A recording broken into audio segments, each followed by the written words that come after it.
Hello everybody, I'm Jason Martin from EMI.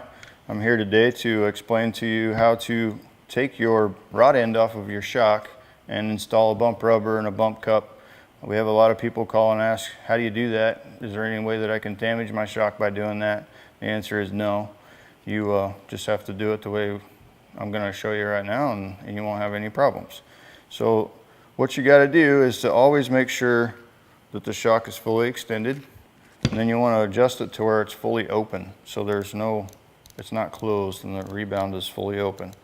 So we got that fully open. This particular shock has a bump rubber on it anyway. So say I wanted to change the rubber to a different height, I'm just going to pull that clip off. I'm going to use this new tool that we've created. It's a rod end shock removal tool. Works really nice. You don't have to put it in a vise and tear up your shock. So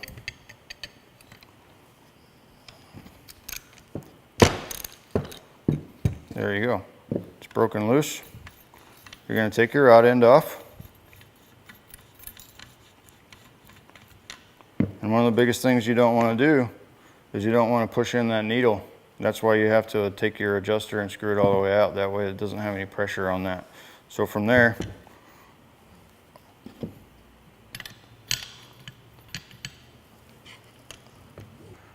okay, so I've ran into the problem where I can't get this jam nut off. Most guys want to take a pair of vice grips and grab a hold of the shaft. Well, all you're going to do is damage your shaft. So one trick that I found is just to simply use a zippy gun. So you just get a 3/4 inch socket, make sure it's in reverse, and it'll just pop it right off of there. Now it's loose, and you don't have to mess up your shaft by clamping down with it on vice grips or what have you. So now your nut's free. You can pull your bump rubber cup off or install it if you're doing that. So there's your bump rubber. If you wanted to put a shorter one on or you wanted to put a taller one on yet, you can do that. So if you're just putting a new one on, you just put that rubber right down inside there. Put it on your shock. Make sure you put your jam nut back on.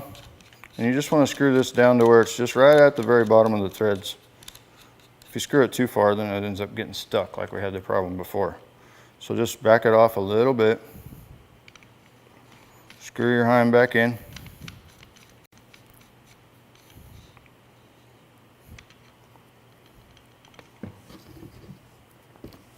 And you use your rod end installation tool again to hold the jam nut, or to tighten the jam nut. And we're back in business. So now that's good and tight. All you got to do is get your spring back on there, or your spring clip. And you want to rotate your cup around to where it latches right on the spring clip like so, and you're good to go. So that makes it a nice, easy way to put a different rubber on there and not have to change the valving of your shock by taking the end off. So I hope everybody enjoyed this tech tip. I hope you learned something from how to do that, and I hope you give us a call. If you have any questions, check our website, speedwaymotors.com or eaglemotorsports.com. Have a good day.